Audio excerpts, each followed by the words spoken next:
Hi, Rubina, we can begin now. Okay, yeah. Thank you so much, Sumina. Hello, everyone, and good evening, good afternoon, and of course, and good morning. I hope everyone's having a lovely day so far, and I would like to welcome everybody to today's session. Um, so last webinar, on our fourth webinar, we discussed about mapping gender, right? And that was more of like a technical session. But today we sort of slowly revert, and we revert to Indigenous women and traditional ecological knowledge. So the question must be on your mind, right? Why do we want to talk about Indigenous women and traditional ecological knowledge? Before we dive into that, let's go over some house rules. Firstly, once again, I'd like to say thank you so much for joining us. For the house rules, during the presentation, please kindly everybody turn your microphones off. This is to allow for our speakers to actually go through their presentations and go through their speeches, and also it's respectful. The second thing is we have translations. So we have our translation button below. If you look at interpretation, so we have the mode of delivery is English, but we also have French and Spanish translations or interpretations if you wish to, listen in your native language. Also, this session is being live streamed via YouTube, and it is also being recorded. So if any of your colleagues haven't joined us today and they want to listen to this session, we have a link for that, so you can join us through there. And finally, for question and answers, so I know that a lot of us will have a lot of questions. We're naturally very curious, right? But rather than interrupt our speakers, we have a question and answer box below. There's a separate question and answer box with a question mark. If you look at the bottom banner, please use that box to put in any questions as we go along. Please do not wait till the end. You can put your questions as they are giving the presentations. Next slide, please.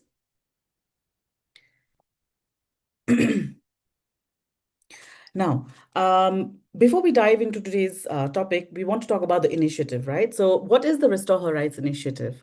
So this initiative has four objectives, of course. The first is to promote rights of women, of Indigenous people in local communities, and for marginalized communities. And why do we want to do this? Is because we want to advocate for policies and programs, and also initiatives that allow women, and especially Indigenous people, women who belong to Indigenous communities and also local communities, so that they can have access to their rights in restoration initiatives. We also want to celebrate their work through amplifying and spotlighting their, work and the impact they are having in driving social, cultural, and economic progress, not just in their own localities and regions, but also internationally. We also want to collaborate because a lot of things that are happening on the ground necessarily does not translate into, stories outside, right? So the best way to do it is through collaboration because it's a space for learning. It's a place where we can have healthy dialogues and also knowledge exchange, right? Amongst not just our restoration actors and people who are working on the ground, but we are able to bring together activists, scholars, organizations, and communities. And finally, we want to empower, right? So the whole goal of this entire initiative is to empower women, is to empower Indigenous people and communities by providing them tools, resources, capacity building initiatives, so that women and their allies are able to actually advocate for their own rights when the time comes and when it's necessary, right? And overall contribute to collective progress. Next slide, please.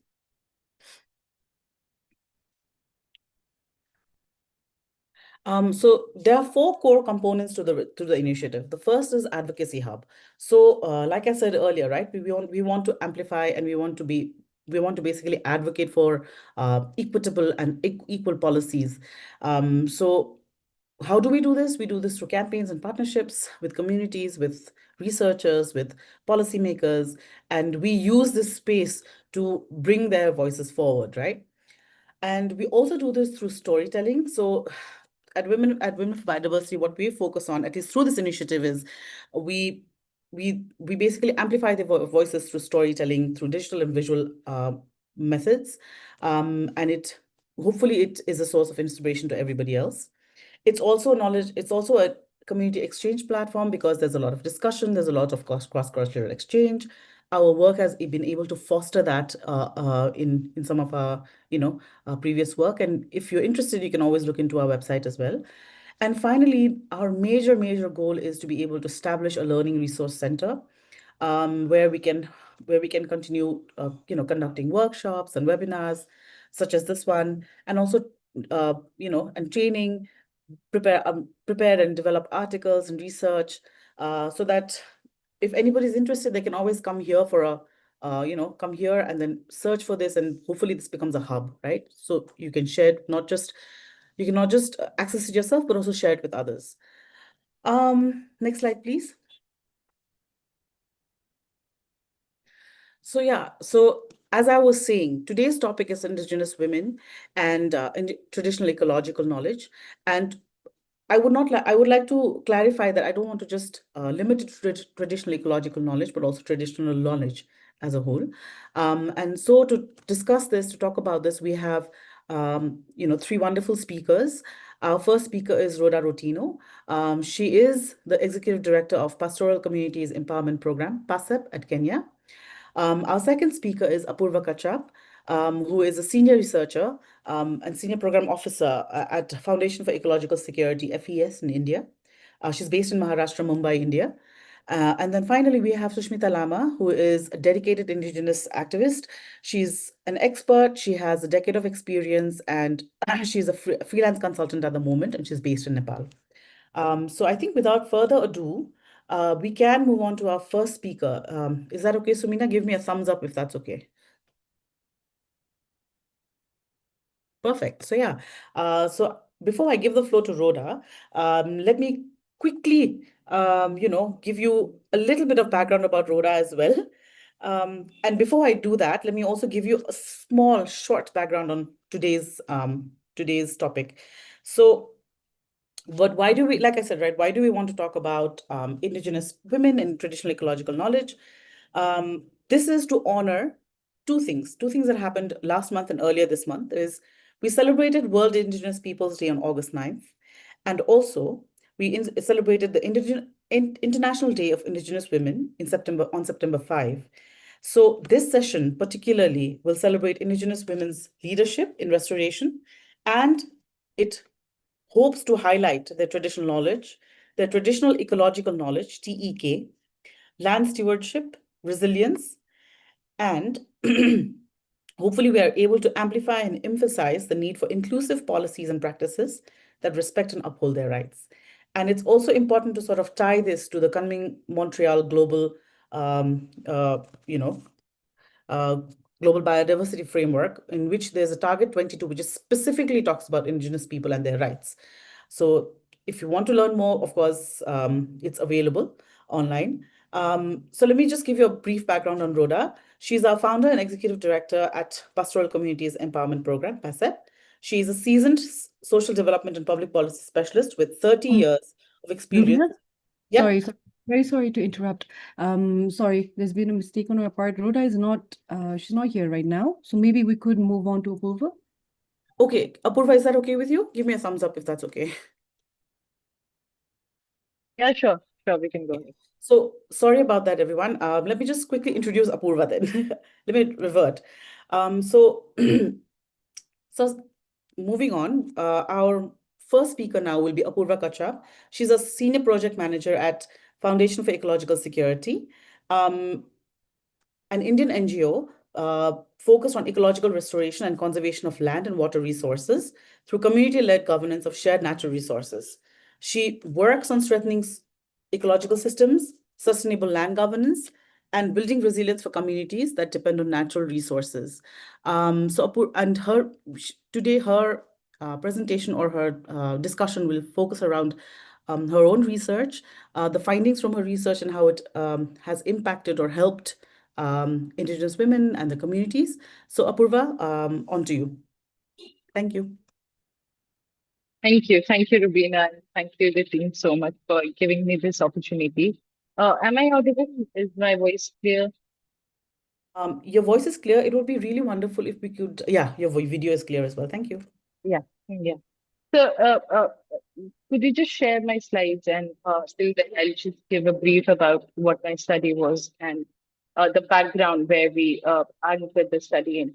So, when we talk about restoration activities, when we talk about women's leadership and their participation in resource governance, one of the key aspects, one of the potential areas where to be looked at is the natural resource or the commons. Like in APS, in the organization that I work in, we call it cumulatively commons, or the common food resources or the common property resources, where it's not under the right, it's not under the tenurial right of a one person, but it's an entire community or a community institutions with managers and governments. So we base our study in this aspect, in this background, in understanding that when it's about common property, when it's about common pool resources, what are the roles that we see women playing uh, to manage and govern these resources, but more specifically, do these women, the community leaders, the community women from the communities, indigenous communities, do they get the leadership opportunities to take the final decision over these resources? So yeah, we can go to the next slide.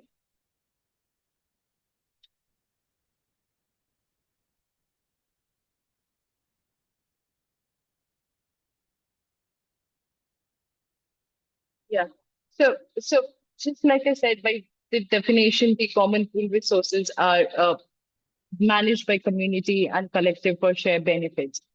And why, in context of India, why it's so essential to talk about these common food resources is because more than 50% of the marginalized community, that is the scheduled tribes and the scheduled caste groups, and the indigenous populations are dependent on these resources for their lives and livelihood. And not just for the cultural aspect, not this for the for purpose of food and nourishment, but also because there's a crucial, because these forests and water resources are crucial for keeping them nearly 45% still below the poverty line, and it's crucial for their daily livelihoods. It's crucial for the daily lives because most of these resources in India, if you see most of the tribal and indigenous groups living closer to the forest, uh, and uh, they do not have a very robust livelihood mechanisms.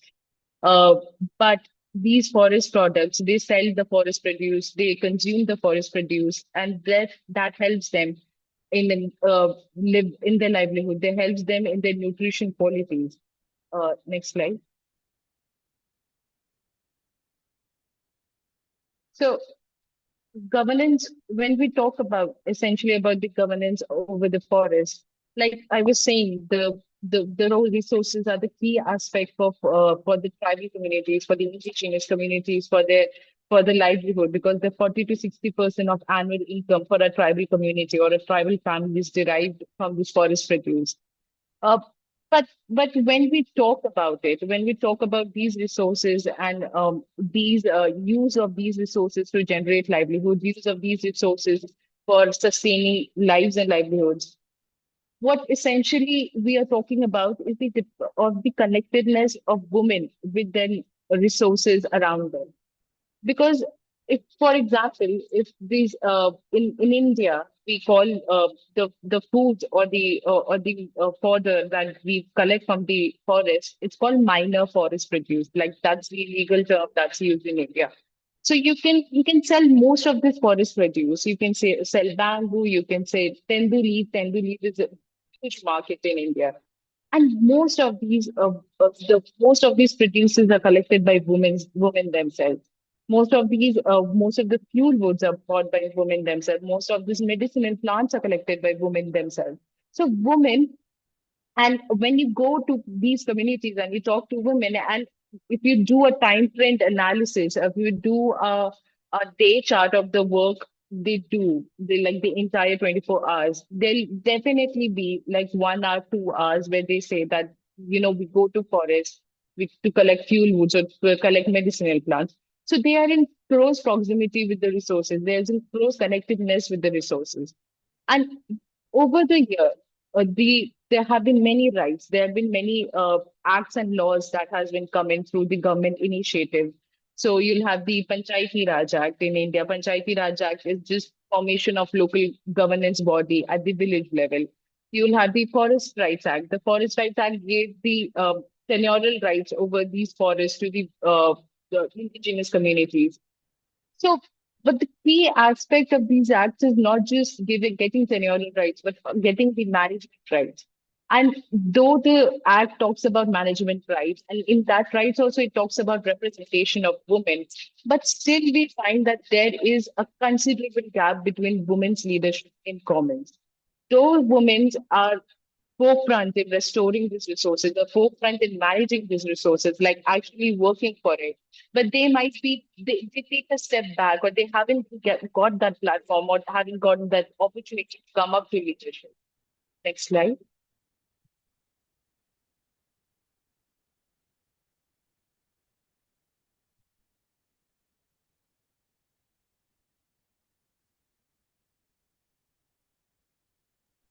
Next slide, please.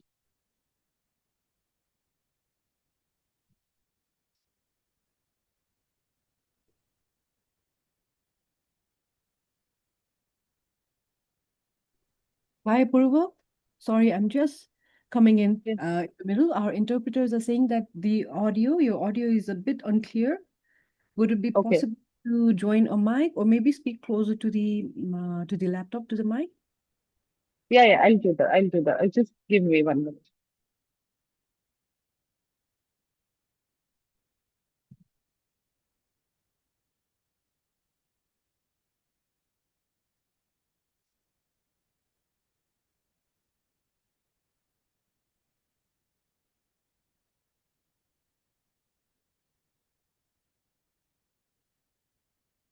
Is it clear now? Is the audio a bit clear now?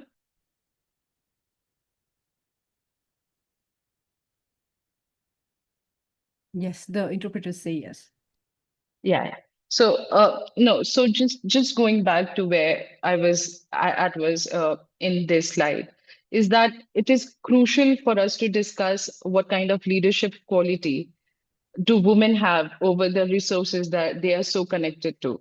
So like you can see on the slides, or like all of us have a personal experiences with working with the indigenous community, and especially with women, that they are deeply associated with the forest. They go to collect fuel wood, they go to collect foods, and they go to collect medicinal plants, and they have good enriched knowledge about the resource group, but resource group and the resource pool. But over the year, what we have noticed is, even though women have these knowledge, but they haven't been given the platform to come up to leadership positions, to make decisions over there, to take decisions over there. So could you put in the slides? Give me a minute. My internet is acting up, so let me just quickly, Yeah, sure. sorry about this. We're having all kinds of issues today.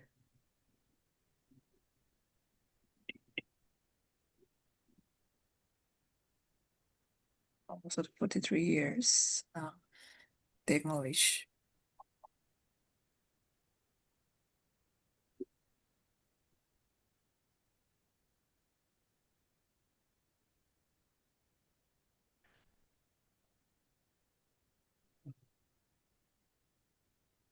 Share my screen, okay?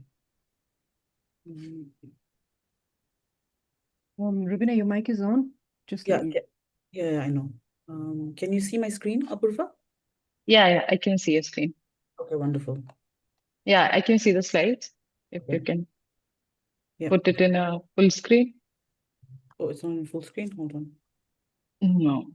It's in full screen now. Yeah. Yeah.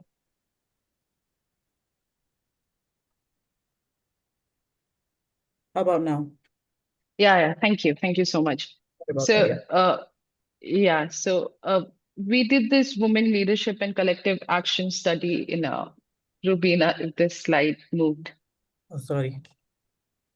Yeah. and in commons governance. So it was a qualitative study that we did across 4 states here in India, in Madhya Pradesh, Rajasthan, Karnataka, and Odisha, to understand what kind of barriers and challenges and opportunities that women actually have when it comes to leadership opportunities in respect to common governance. Next slide.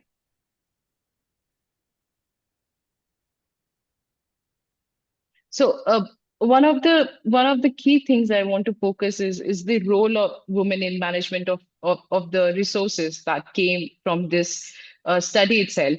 So women, indigenous women. I mean, when we talk about the indigenous women in India, there cannot be a blanket statement. But generally, women, we saw that women in communities where we did research, they were very active when it came to restoring and managing commons. So even if there were if a village meeting was going on, there were other things that they might not be speaking about. But when it comes to take decision on the forest, like if it comes to take decision on, okay, how much fuel wood can we collect from the forest, women were always forefront of it. Women were making the rules and regulation. They were putting in their voices. They were pitching their opinions. And uh, Other thing is that when it came to restoration activities, when it came to plantation activities, when it came to taking, preventing encroachments by private entities, encroachments by government department, encroachments by forest department, they were at the forefront of these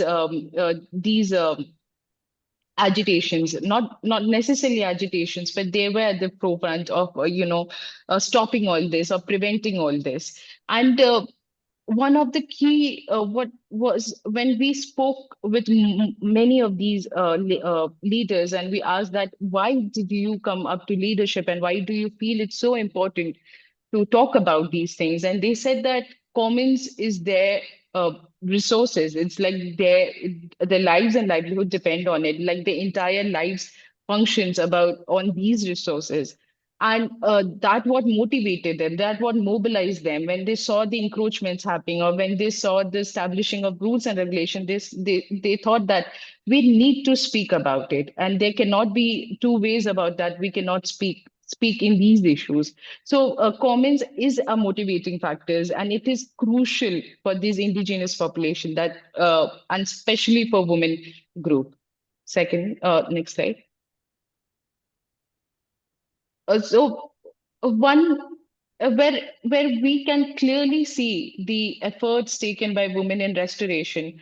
What we really wanted to also understand was, okay, when you are taking so much, participating so actively in restoration measures, you're taking it, you're protecting your forest, you're guarding your forest, you're doing weekly, daily patrolling to see whether there is an encroachment or there is an illegal timber felling in the forest.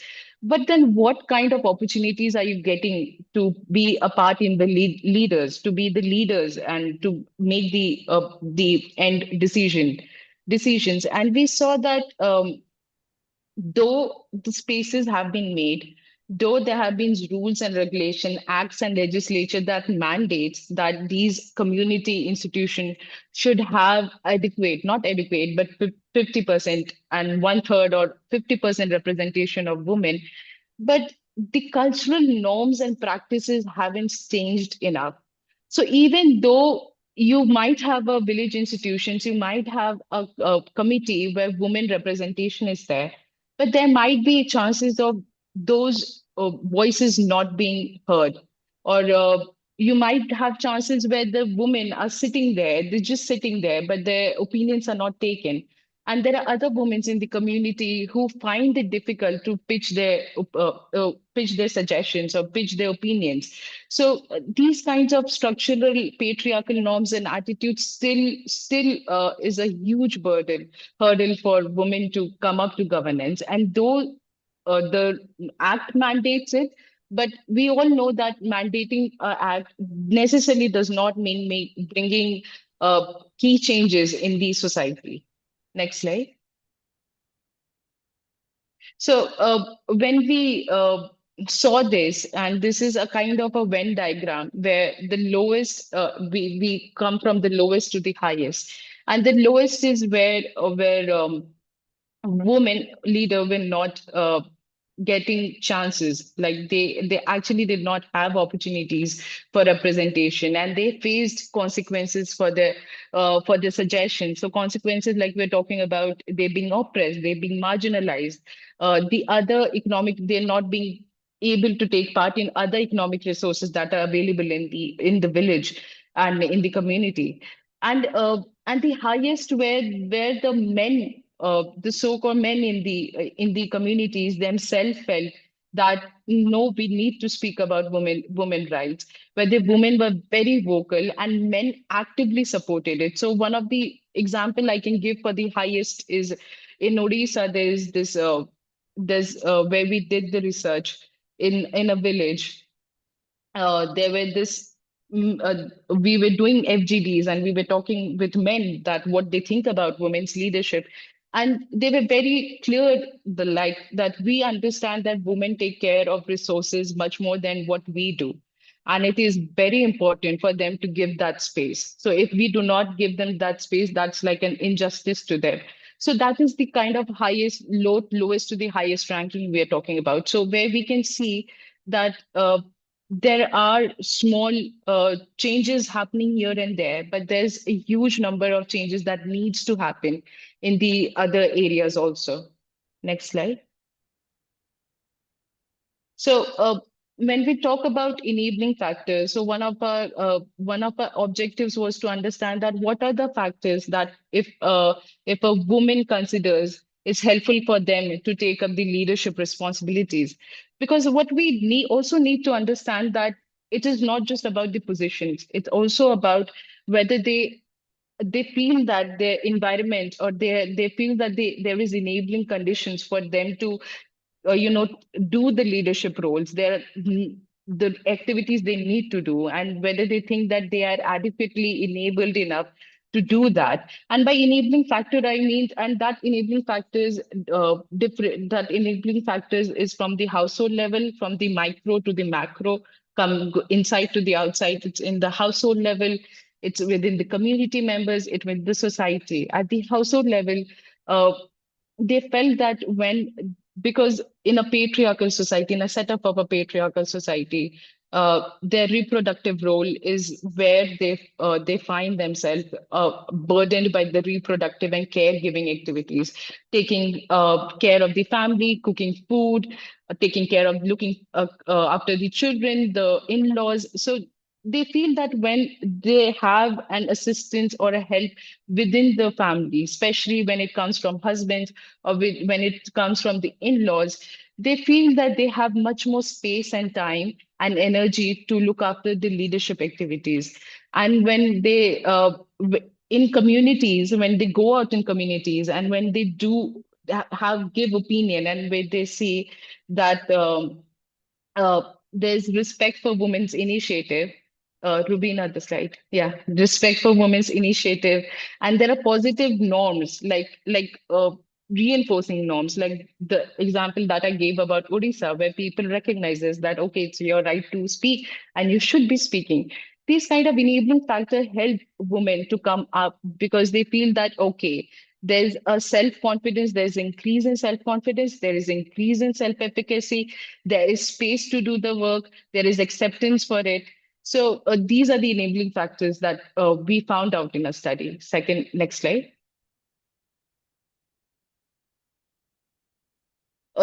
But we essentially, it's equally important to talk about what are the barriers to leadership.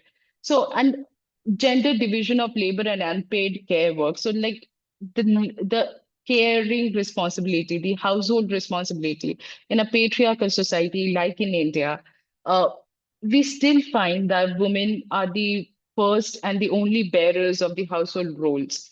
And it's not just household roles, they'll be looking after agriculture, they'll be looking after the livestock, they'll be looking after the household chores, and these leave them with little or very less energy, little or very less time to venture out for community related works. And lack of formal education is an hindrance to most of the population here, but especially when it comes to women population, because they're not educated enough. They don't have scope of higher education. They kind of there's a decrease, there's a lower self-confidence, and moreover that uh, people don't actively rely on their decision making skills, because most of the time they conflate education with having good decision making. There are deep-seated discriminatory norms. Like in few places where we did this survey, we found men saying that, but decision making is essentially a men's role. It's a male role. Why would women would want to do it, or why would women should be doing it? They shouldn't be doing it. So that kind of gendered biased norms that society still has, and it's very much there in our communities also. Restrictions on women ability. So it's a reinforcing circle. If you could see it, that if you have a very restrictive household where you are burdened by the household chores, by agriculture, by livelihood chores, and you have a very less, you did not have opportunities of good education, not even good education, but middle schooling or a high schooling education, and then you in a society where there are discriminatory norms, then automatically your mobility is restricted, your agency is restricted, your opinions are not taken into consideration. Next slide.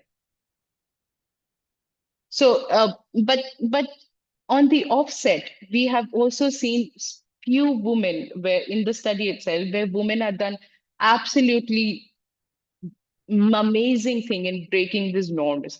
So they have come up to the positions and they have faced immense resistance, but they have stood in face of this resistance. They have taken leadership opportunities, and uh, what is the outcome of this leadership is an economic opportunities in like in Madhya Pradesh, like I was telling about the Tendu leaves. The women in Madhya Pradesh, it's a state, it's a tribal dominated state in India. It's an indigenous population dominated state in India, and the women are primarily Tendu leaves collector, and Tendu leaf is a huge market in India. And these women, and because these tendu leaves can either be sold in market to a private entity, or it can be sold to the government bodies.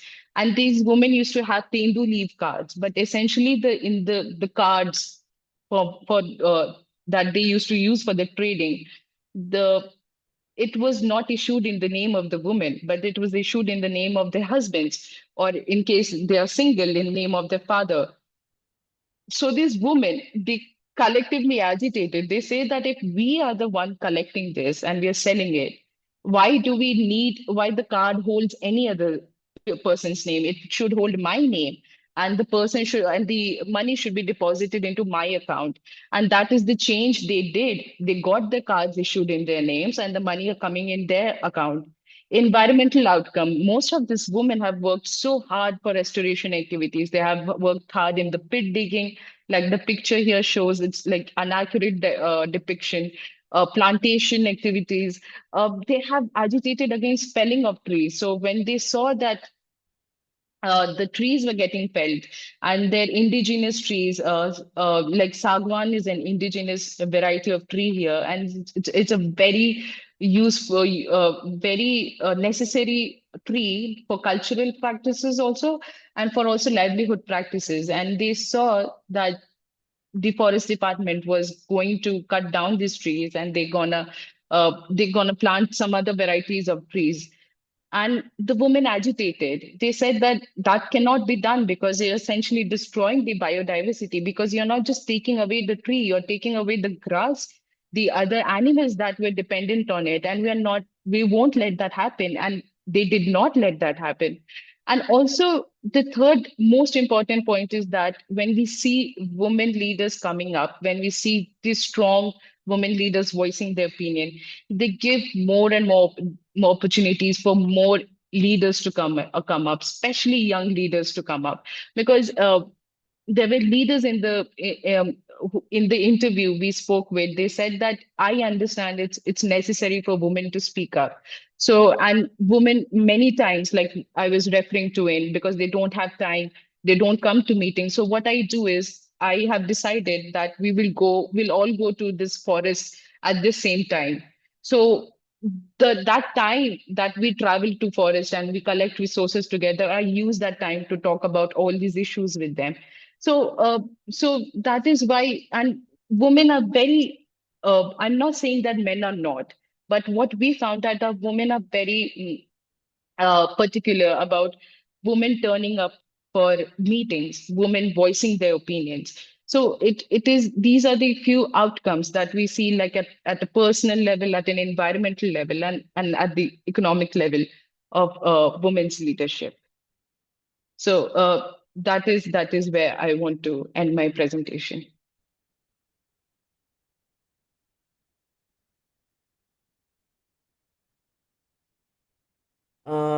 Wonderful. Thank you so much, 𝗙𝗹𝗶, for your presentation. Before we move on to our next speaker, I'd just like to say again, thank you very much, 𝗙𝗹𝗶, for that very interesting presentation. It comes from a body of work that 𝗙𝗹𝗶 has also obviously been a big part of. It's based in research and scientific evidence. So thank you very much for that. And what this brings me to also tie in is that many times, not many times, but most of the time, women in general are overlooked, right, as a homogeneous sort of demographic. But when this comes into sharper focus, when we're talking about women's knowledge and their traditional knowledge, that because a lot of the times the knowledge is always housed within women, right? We are the ones who pass it down, at least to our families, and this sort of comes into sharper focus. This part where we overlook women and their roles, right?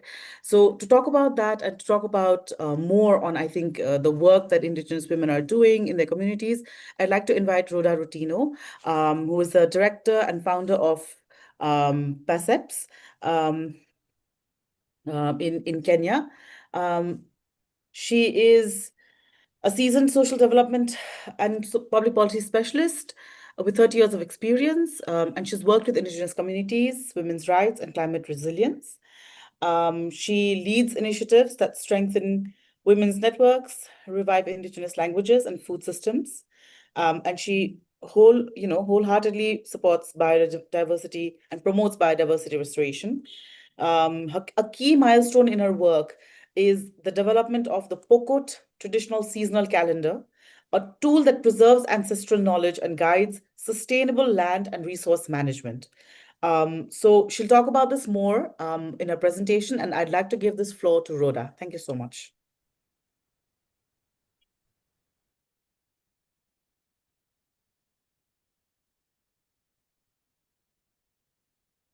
Rhoda, I'd like to invite you. Yeah, thank you. Okay, thank you so much, Sumina. I cannot see you people, and I cannot even see myself. We have had a problem with a lot of big rain some minutes ago. Rhoda, I'd like to invite you. Yeah, thank you. Do you hear me? Yes. Hello? Okay, Yes, thank you Rhoda. so much, Sumina. I cannot see you people, and I cannot even see myself. We have had a problem with a lot of big rain some minutes ago. I'd like to invite you. Yeah, thank you. Do you hear me? Rhoda, are you playing the YouTube? Hello? Okay, thank you so much, Sumina. I cannot see you people, and I cannot even see myself. We have had a problem with a lot of big rain. Hello, Rhoda, can you I'd hear like me? to invite you. Yeah, thank you. Do you hear me? Rhoda, Yes. are you playing the YouTube? Hello? No, I don't have the YouTube. I don't know why it's coming again. The YouTube must be running in one of the devices that you have. So that's playing in the background. Yeah, I hear you, but there is a problem this side. I don't. Yes. No, I don't have the YouTube. I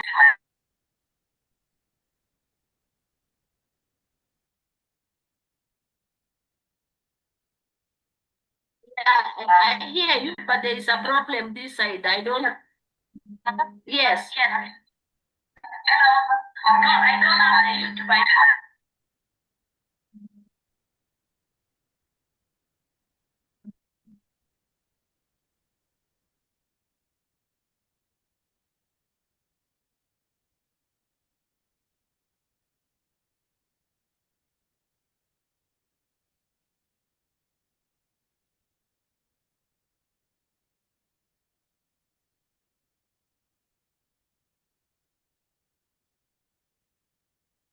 While Rhoda, fixes her technical issue, I think because we are short of time, I think we should move on with our webinar. Is it okay, Sushmita? Are you ready for your presentation? Until Rhoda fixes the issue, I'd like to invite Sushmita. Is that okay with you, Sushmita? Yes, sure. Okay. While the presentation is going up, I'd like to invite Sushmita Lama. She's a freelance consultant with over a decade of, experience in Indigenous women's empowerment, gender equality, and advancing rights of marginalized communities, which especially focuses on Indigenous people. She is an Indigenous women's rights expert from Kathmandu, Nepal. And currently, she's working as an independent consultant, specializing in training on 𝗙cie𝗹𝗹, General Recommendation 39, which is gender equality and social inclusion, and provides support for the I think I'm well to go now. Rhoda, can you wait? I think I'd like to ask Sushmita to continue, and then we'll do your presentation in the end. Is that okay? Yeah. Yeah. And she provides support for the institutional capacity building of 𝗀UE. But Sushmita, please take it away. Thank you so much, Rubina and Sumina and the biodiversity, Women for Biodiversity team for having me. There is no sound. No sound. Hello, can you hear me? Hello, can you hear me? Yeah. Yes? Yeah. So all the interpreters, okay, right? There are like a little bit disturbance, yeah, in my area, so I have to put my microphone on. Okay.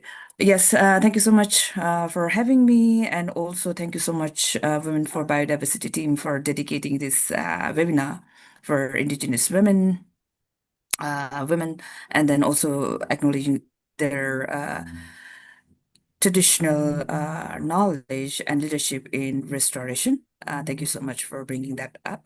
And also thank you so much, 𝗻𝗋𝗋, for sharing all this. No sound on my side.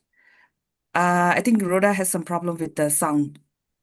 Hi, Yeah. Sushmita, please continue with your presentation. Okay. Yeah, we will Okay. help her. So yes, thank you. So thank you so much, 𝗻𝗋𝗋, for also sharing all the details on the enabling factors, barrier to leadership, about the Indigenous women's condition, situation, and also sharing the stories from your experience working at the grassroots level in India. And today I'm going to share more on the 𝗙cie𝗹𝗹 GR39 and how we can use this as a tool for ensuring the rights of Indigenous women and girls, and also women from local communities. So as you all know, 𝗙cie𝗹𝗹 GR39 is the first internationally legally binding instrument for ensuring the rights of Indigenous women and girls. It was first adopted on October, I think, 24th, 2022. As you all know, 𝗙cie𝗹𝗹 was adopted in 1979, right? And after 1979, it was like we had to struggle for around 40 years, more than 40 years. To ensure about our right, because as 𝗙cie𝗹, you all know that 𝗙cie𝗹 stands for Convention on the Elimination of All Forms of Discrimination Against Women.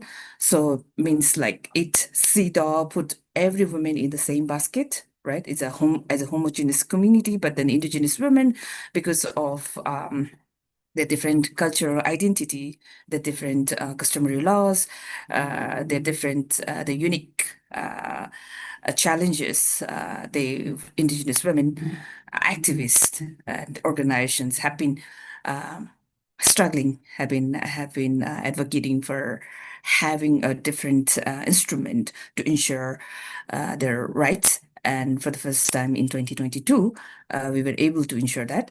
So I'm going to highlight more on the 𝗀𝗹𝗹39. So actually, it's the GR39, General Recommendation 39. It provides recommendation on different aspects of Indigenous women. As you all know, Indigenous women are considered as the custodian of the natural resources, as 𝗀𝗶𝗹 has mentioned, right? And because of their traditional roles in preserving the biodiversity, and also their roles in transmitting the traditional knowledge and managing resources and promoting sustainable practices within their communities, right? But their role in decision making is almost not there, as 𝗀𝗶𝗹 has already shared about the barrier of the leadership, right? There are so many barriers, as you all know, due to patriarchy and also due to our own customary laws and policies favoring men leadership. Women, Indigenous women and girls, they do not have access to or have very limited access to decision-making processes, and also they are mostly excluded from decision-making bodies, and also because of their gender, and also because of their ethnicity, they face multiple and intersecting discrimination, and some of the discrimination are very structural, right? Linking to the cultural and linguistic barriers. So, hello, can you hear me? Okay. Okay. So, yes, because of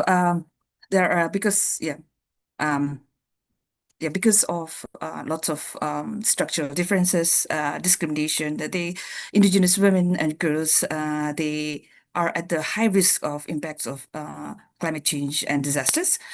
And 𝗀𝗹𝗹39 for the first time recognizes their unique identities, contribution, and challenges. And it provides a framework for advocacy, accountability, and empowerment. So it actually holds state accountable for of right violation in case of Indigenous women and girls. Sumina, do you hear me? Yeah. And it also amplifies Indigenous women's leadership in governance. So for the first time, it recognizes and addresses the rights, identities, and collective rights of Indigenous women and girls and their self-determination, right? So next slide, please. I think before that, I had one slide, but then it's okay. It's okay. If you see the key recommendation, if you see the key recommendation of 𝗀𝗹𝗹39, there are 11 different points. So they talk about their rights at the different thematic areas.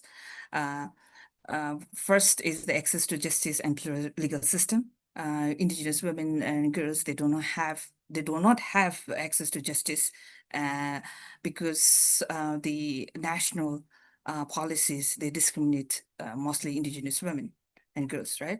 And then second part is the obligation of state parties on the rights of Indigenous women and girls, where it ensures, 𝗀𝗹𝗹39 ensure that the state should protect and recognize Indigenous women's right in national legislation, including constitution and also all the policies. And then also third part is the prevention of and protection of Indigenous women from gender-based violence. As you all know, Indigenous women are custodians of their natures, and there are lots of Indigenous women environment human rights defenders, and who face lots of challenges, right? Lots of violence from state actors, from military, from private actors, right? And it goes from mental abuse to the physical intimidation to physical assaults. So in that case, Indigenous women as they do not have information about justice, they do not have access to justice, right? They are the cases of violence goes unnoticed. There is no laws and policies to protect Indigenous women and girls. So because of that, Indigenous women and girls, they do not come forward, right? And then also like Indigenous women, survivors of gender-based violence, there is no protection mechanism for them from the state. So those parts are also covered in 𝗀ecie 39. And fourth part is the right to effective participation in political and public life. So 𝗀cie 39 also encourages the meaningful participation and representation of Indigenous women and girls in all the policy, right? As also the policies on the biodiversities, all the international instruments. Also, they ensure there is the 𝗀cie 39 has recommended the state to ensure their meaningful participation, because they are the one who suffer the most due to climate change and disaster. And they know, right? Because of the traditional knowledge, they know how to safeguard themselves, how they can use the traditional knowledge in protecting their biodiversity. So their effective and meaningful participation is very important. And on the fifth part is the Indigenous women's right to education. As 𝗀𝗶𝗹 has already mentioned, that because of lack of access to education, they are not included in the decision-making processes and all. And then also to right to work, right to, there's a mention of right to health, right to culture, right? Since Indigenous women and girls, they have their own culture, their language is different, the tradition is different, right? And one of the barrier is also the language, right? So the information that we provide must be in the Indigenous language, which they can speak and they can also understand, right? So those parts are included in 𝗀ecie 39. And also Indigenous women's right to land, territories, and natural resources, since Indigenous women play a very pivotal role in managing the natural resources, right? Water, land, territories. So they should be an active contributor, not just a mere beneficiary, but a contributor, right? So that's why their role in decision making is very important. And also 𝗀ecie 39 has mentioned about the right to food, water, and seeds. We have to preserve our Indigenous seeds, and also right to clean, healthy, and sustainable environment, right? So those are the key recommendations that 𝗀ecie 39 has provided for the state party to ensure the rights of Indigenous women and girls. Maybe the slide before that, right? Can you go? Yeah, this one. So to the question, right, like how we can strengthen rights using 𝗀cie 39 is like 𝗀cie 39 is a very important tool for policy advocacy. So in the national gender policies, so the state parties need to integrate 𝗀cie 39 to ensure that Indigenous women's voices and concerns are included, are respected, are recognized, right, and are addressed. And in 𝗀cie reporting also, like you all know that we have to report every 4 years, right? There also now 𝗀cie 39 encourages the state to keep the lived experiences of Indigenous women and girls, right? And then highlight the violations of violation cases and then address those cases. And then also in national action plans. So you have to commit to ensure the Indigenous women's right. So for strengthening the rights and leadership of Indigenous women, 𝗀cie 39 is very important. And ultimately, it influences the decision-making, right? So like it ensures the representation of Indigenous women in not only the customary body at the local level, but also at the at the higher level of the governance bodies. And also it demands for having a reservation or quotas of indigenous women in different decision-making processes and bodies like parliaments, like commissions, all the national bodies. And also it ensures that indigenous women's meaningful participation in regional and global level, right? And also during the discussions on this CBD and environment conferences and all. Yes, next slide, please. Yes, and my experience with AIPP and NIWA. So AIPP stands for Asia Indigenous Peoples Pact, where I worked for around 2 years. And AIPP works for ensuring the rights of indigenous peoples in Asia. And NIWA stands for Network of Indigenous Women in Asia. So it was formed in 2019. Currently, we have 12 indigenous women-led organizations from 12 different countries. And I am still supporting NIWA for the institutional capacity building of NIWA itself. So working with APP and NIWA, what I found is the most effective strategies to advance collective advocacy and sustained action is, the first one is building capacity. Building capacity means providing information. As I've always shared, that when you provide information, you have to ensure that information is provided in the language that they understand, right? And they understand and they can speak, right?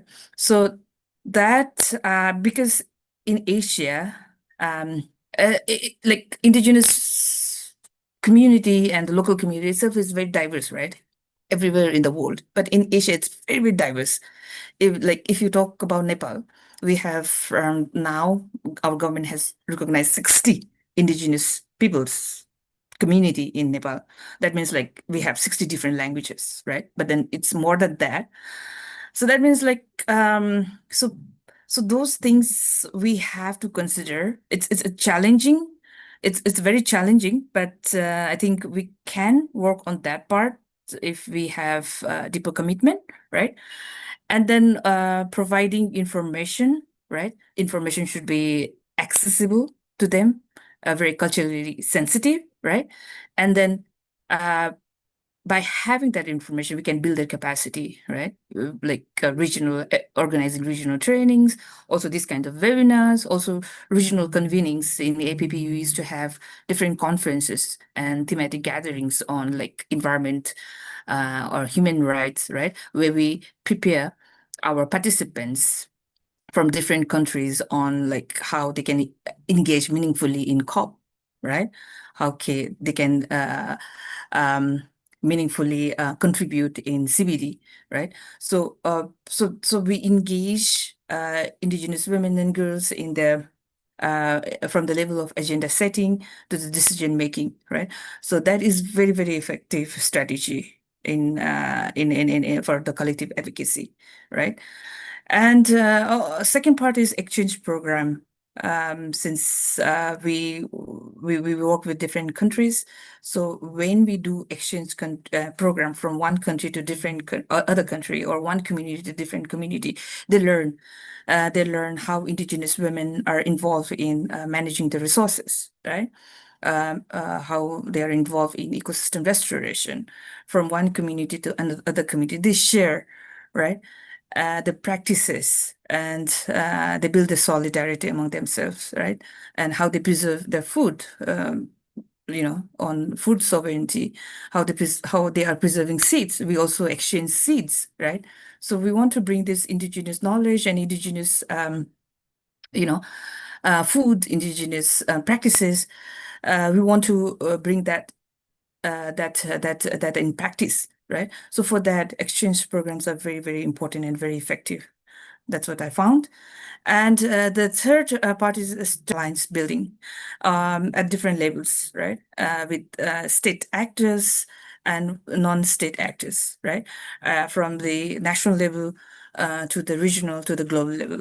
So The most important part is like we have to link from the grassroots lived experiences to the advocacy at the high level, right? Because whatever policies that we make, whatever decision we make, it's ultimately going to affect or impact the livelihood of the women at the ground, right? So to make the decision at the high level, we have to understand the grassroots lived experiences, right? So the partnership with the grassroots level organizations, with indigenous women-led organizations, with local community women-led organizations, it gives us the knowledge, right? The knowledge, what's happening at the ground, so that we can link from local to global, which is very important for advocacy.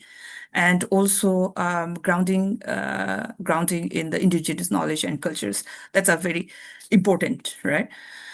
And the other part is also documentation of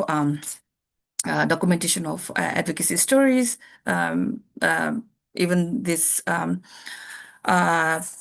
program is also documenting the case studies, right? So we have to capture and share the different types of stories, successes, to inspire other indigenous women network build their to help them build their agencies and influence policies, right? That is very important.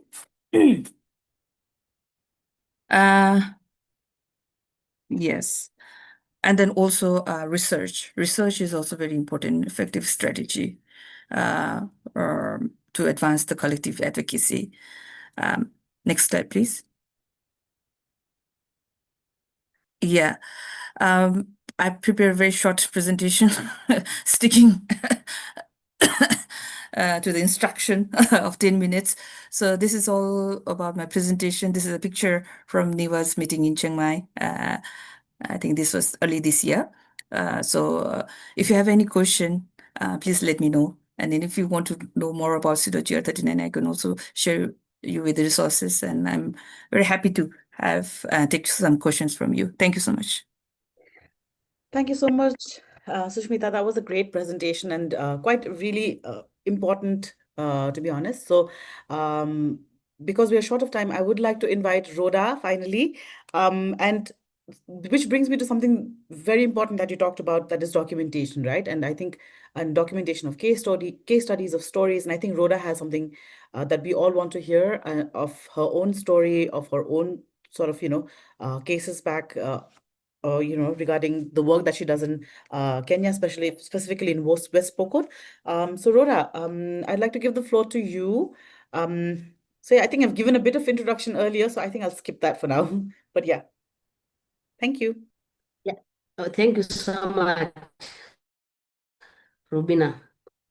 I'm happy to be here. I'm sorry that my network has been disturbing so much, and because of a lot of rain that we had just drastically. As the introduction, you have seen that we are Pastoral Community Empowerment Program. It's a non-governmental organization started by Indigenous women and led by Indigenous women. But if I speak like that, it does not mean that it's only serving the women. In our community, we have realized that where the women are facing issues to do with the land and many other things that include the resources, accessing resources of different types, private, the public, you find that women face the same as the young people, because the youths do not have the right of decision making, and that's why we've included the youths. And when I'm talking of the women, I'm also including the youths of my community. And I think you can go to the next slide. Yeah, this is where I come from. You see the map. We are from Nairobi, or from the capital city. We are like 573 kilometers away. To the northwestern, we are bordering Uganda. And so that means that we are away. We are in the rural community, and our organization work for local people, and especially the Pokot indigenous people who are pastoralists and agro-pastoralists. So that's the map. Next slide. Yes, this is the question. I think you can go to the next slide because the question is asking how the traditional seasonal calendar has helped indigenous people and local communities. And as we go, you can go to the next slide, but you see that I want to say that the Pokot calendar itself was made by the elders, the Pokot elders, the youths, because that is a way of transferring the knowledge of the seasonal calendar to them for the present youth and the future. And when I talk of the elders, I'm talking of the women as elders and also the men as elders.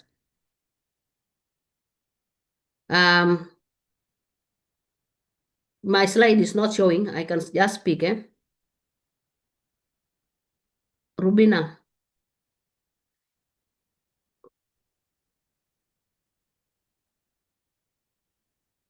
The slide is not showing. I think it should come now. Can you see it, Rhoda? Yeah. Not yet. Yeah, it has come. It has come now. It's there now. Sorry about that. Yeah. So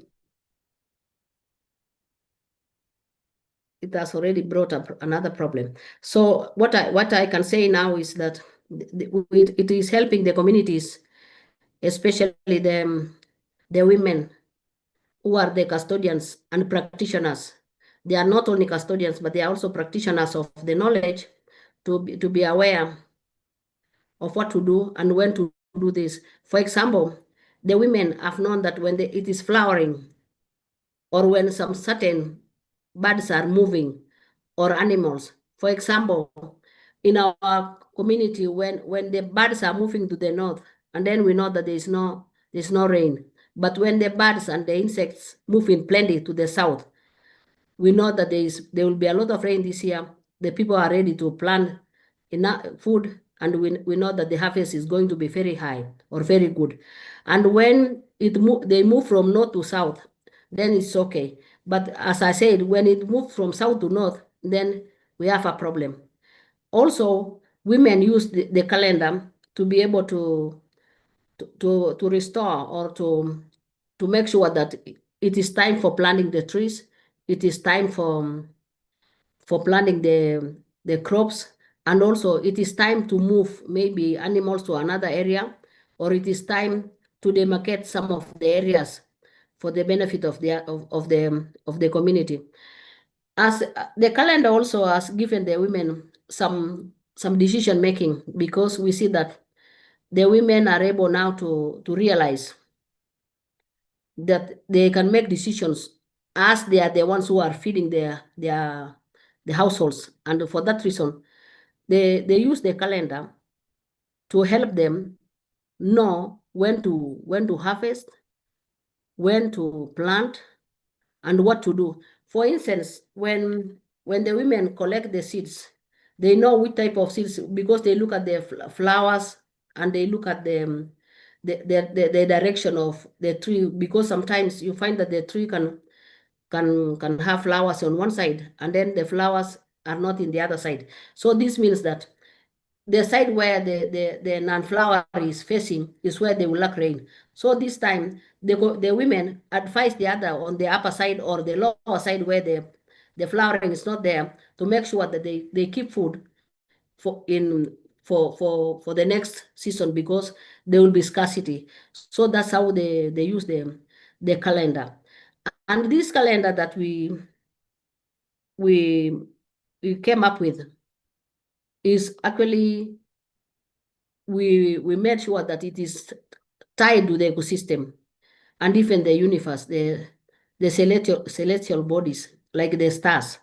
Because our people also look at the stars and they will say there will be rain, and there are some position of stars which actually give us the knowledge that it is no more the time of planting, or this year there will be catastrophe, or there will be a lot of diseases. So that's how it is.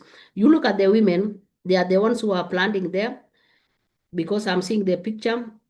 This is the finger millet. That's what they use. and they do in communal way. You see those ones who are buying, though it's not seen very well, they do it like that. And what they have tied is what they are going to put above the fireplace to make sure that it's kept for the next year.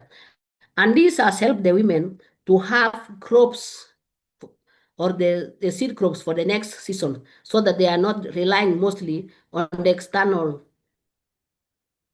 providers for the seeds. And on the other side, you see the women are using the traditional technology, where they plant everything in around, it's like a half moon. In Pokot, we call it 𝗀𝗱𝗃𝗄, where we have the women doing it. This is a kitchen garden, and to make sure that they are also helping them, making sure that the water is not going away, it is trapped there. And this type of technology is helping the women to do very well, because you see that's a mix. And as I said, they are with the youths. Next slide, please. Next slide. Yeah, this is 𝗀𝗃𝗃, where we have the women-led biodiversity restoration. And I want to say that this is exactly what the Women for Biodiversity supported us. Before, we were doing other things, women leadership, but we realized that ecosystem health is the same as the human being health. When there is no health in the ecosystem, then there is no health for the communities and even the animals. So it's the women who have prepared now the indigenous tree nurseries and managing, and that's how 𝗀𝗃𝗃 came. You see the bear part, but later on down you will see, if you go to the second slide, you will see that it's coming up well. So with preserving the ancestral knowledge, the seasonal calendar is a living record, and it is used as an indicator to help the people to know when to make rituals, even there is storytelling and songs attached to it. And also this way, the calendar is serving as a document, a living document that can be used by the older generations, even the future generations. And also it helps the people to survive in the face of climate change and uncertainties. Also, the calendar inculcates respect and reciprocity for nature and communal responsibility. That is to say that the people now know that when there is plenty, then they have to care for it. And when there is scarce, they are also ready to use it in future because it is there. And Women for Biodiversity are saying that the credit goes to them. They were able now to help us come up with this calendar, which is very vibrant and important for us. And also, they have made us to realize that writing and documenting is very important. So we've documented, and we are happy about that. And that's how the calendar has helped the people, especially the women and the youths, because decisions now are rotating around that decision for land tenure, the decision for access the access resources, and also when to go for many things concerning them. So I would say that about the calendar. Can we go to the next one, please?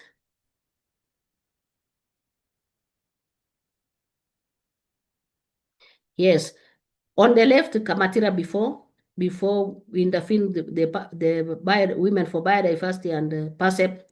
When we came together, the 𝗀𝗃𝗃 was looking at like the one which is on the left, and this is now the three women visiting the same place, and you can see the regeneration and also the trees which were planted. These are indigenous trees which you can see there, and we are happy about it because we are seeing changes coming up. And women depend on the forest, especially 𝗀𝗃𝗃, for water source, for food like the fruits, for herbs, for timber, for firewood and everything, and even for the animals to graze there. So intervening by Women for Biodiversity with the 𝗺𝗃𝗃, we have realized that we planted like 5 acres, and already we are still looking to plant some more. already now on the ground, we have the 3,200 trees, which we know that they are doing very well, and it's going to serve and even contribute to the forest cover and restoration of biodiversity. Second, next one. Those are seeds which are collected by the women. That's just an example. I didn't put a lot of photos, but that is how we go to the bush as women and bring up the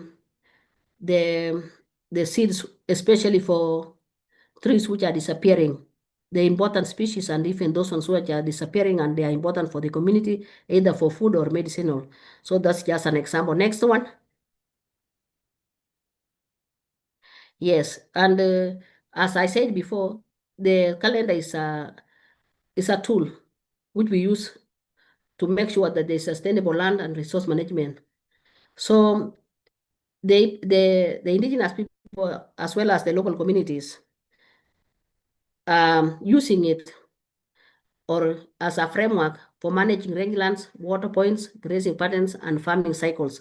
And I think I've said this before, and also it is helping the communities to make sure there's reduced exploitation of natural resources by aligning human activities with ecological rhythms, thereby supporting biodiversity regeneration such as FMNR system, which is farm managing natural resources. And it has brought up the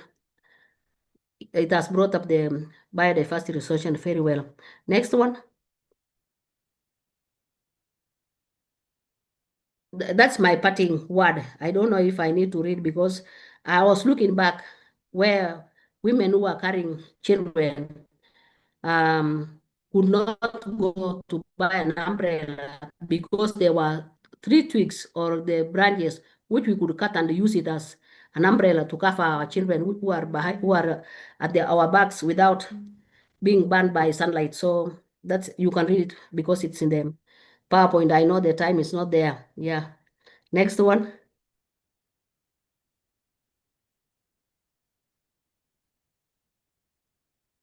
Okay, so the other question is effective ways to integrate indigenous knowledge into climate and biodiversity policies. That's just the question. Next slide, please. In the first place, I said the policies must realize that indigenous knowledge is owned by communities and it should be recognized.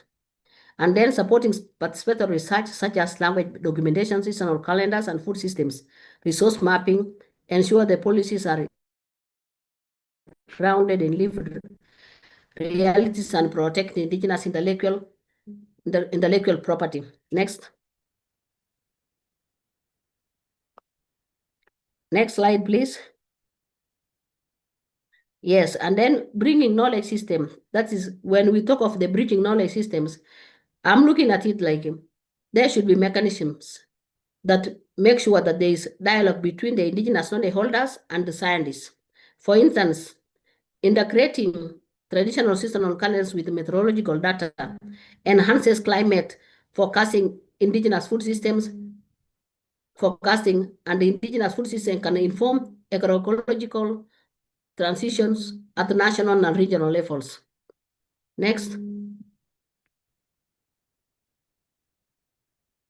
And then institutional recognition and representation, local, regional, and global framework, e.g. national biodiversity strategies, ABBs, CBD, COPs, UNFCCC platforms should reserve a space for indigenous women elders and youth as equal knowledge holders, not just stakeholders. Recognizing indigenous languages in education and policy documents also ensures the generational continuity. Next.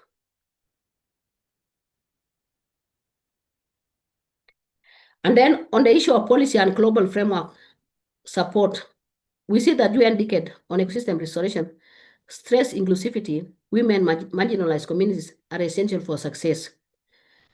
And then we see the Kunming-Montreal Global Biodiversity Framework, Target 2, we have equitable restoration of degraded ecosystem. Target 22 ensures women and other groups participate in biodiversity, decision-making, justice, and information access.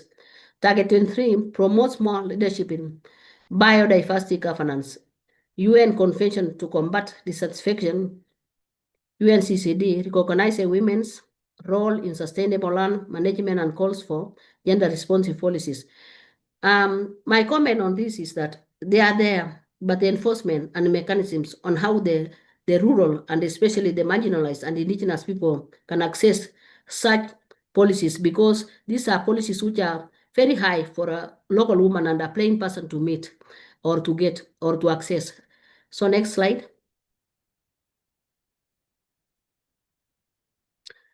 And then challenges we have seen, and I think the other speakers have also talked about it, the land rights. In many African countries, less than 20% of women own land despite being primary farmers. In West Pokot, women farmers often rely on male relatives for land use decisions. We have a patriarchal society here in where I am and where our organization is working. So you find that what we have realized, because this is what we are trying to come out of. We know that the land is not there, but the land is not allowed for us, but the constitution do allow. So we, especially the Kenyan Constitution 2010, we have trained now the women or build their capacity to make sure that they know their rights, that every other person has a right as a child of a family, as a woman, to have land. Because when you keep quiet on them, then men take advantage and they don't give you land. And when there is no land, there is no access to resource. And then we see that also on the issue of resource access, it is still the same. Even the county governments, you find that there is what we call the county integrated development plan. When the women are not taken there to voice their issues, the developmental issues, nobody takes them seriously. And so they would put things in general, leaving the women out and leaving the youths out. So again, we train them or we build their capacities to make sure that they understand when the cycles, the budgeting cycles are being done in the county government, so that we take representatives to make sure that they voice their issues there and the aspiration decisions are taken. And we have seen when we work like that, through the support again of biodiversity, we were able to put women in different spaces to make sure that they represent and articulate their aspirations and what they feel, and we see some recognition coming out. And I want to say that we have seen that even in the climate change action plans and regulations, women now are put in different positions as leaders at the world level, the sub-county level, and that is giving us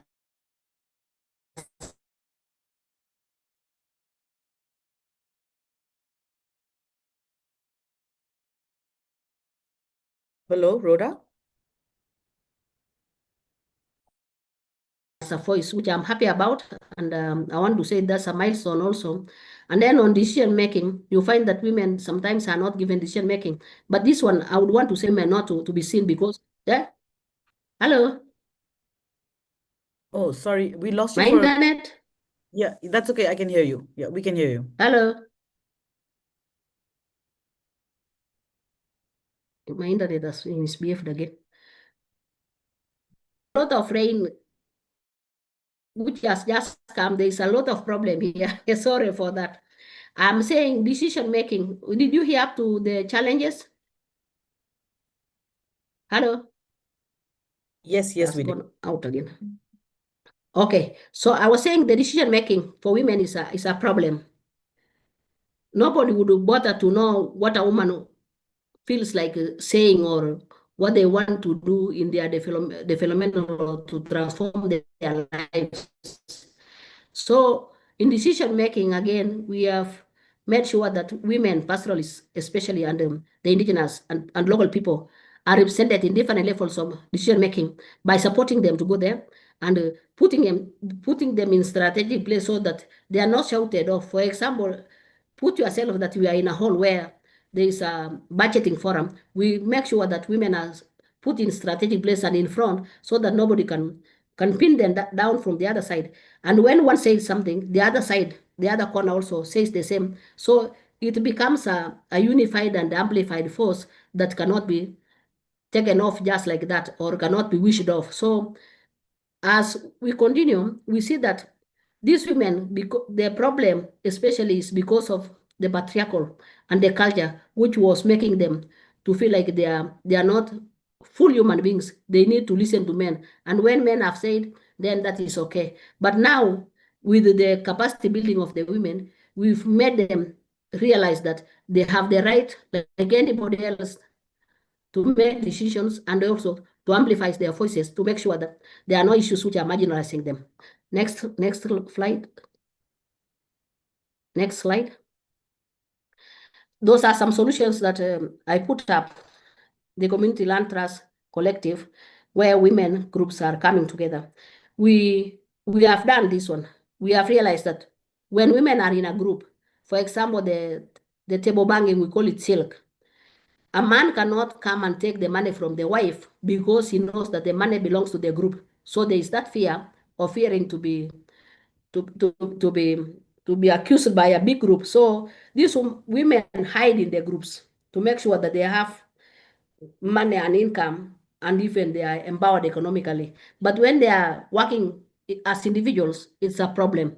So we have made also a way of making sure that women as groups ask for land for their use. So these men say, because our women want to make a group to make maybe a kitchen garden or to plant trees, that's the time now they give them. And that is the way we are also going forward in owning land. And also training them to make sure that they have the right, like anybody else in our constitution of Kenya, and even in other different bodies of legal bodies, regional, national, and global. Women have right. So we train them to learn that, and even the CEDAW, we also build their capacity on that to know that there should be no any discrimination against them at all. And then we have the youth mentorship. If I want to finish, we have the youth mentorship where women and men, we bridge the digital literacy and gaps and co-lead resource mobilization efforts. The youth, especially for us, are helping us a lot in making sure that they use the technology to help us know like seasons and the climatical changes. For example, like they would tell us the meteorological, say there is no rain, and then also we use our traditional and see that actually it is right, or maybe there's a slight difference. So the youth again are using their technology to make sure that they relay messages, especially in Kamatira, when maybe there is fire breakage, or there is some stealing or the illegal blocking of the timber, to call us and even call the authorities to make sure that we protect the biodiversity. Youths and women are doing a lot of great work, but there is still also great work from our side that is needed to make them also transform their lives. We still have a lot of gaps. And as you realize, even when I was starting, I had a technological problem, which means that if somebody who has had some literacy can get that, how about that one who is at home, and especially that one who is still so cultural that he thinks that it's only men who have the right to access resources or even to make decisions. And I think I would end there. Thank you.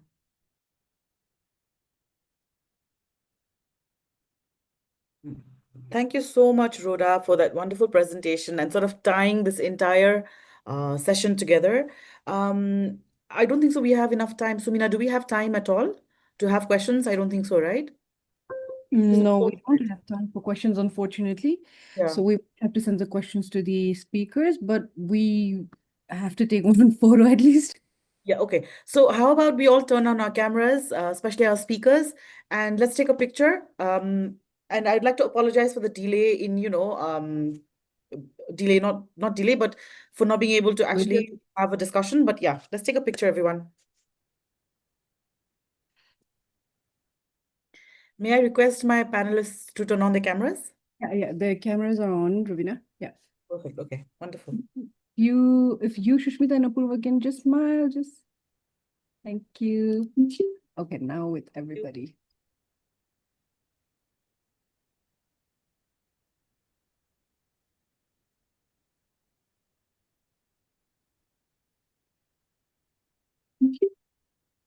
Bye-bye. Sorry for everything. No, Rhoda. No, Rhoda, no problem at all. We're really sorry that, there was so much glitches today. Thank you so much for that wonderful presentation, everyone. Apologies, we couldn't have a fruitful discussion, but please be assured that we'll send your questions out to our panelists, and hopefully we'll be able to get responses from them. But thank you, and good night, everyone. Have a lovely day. Thank you. Thank you. Yeah. Mm.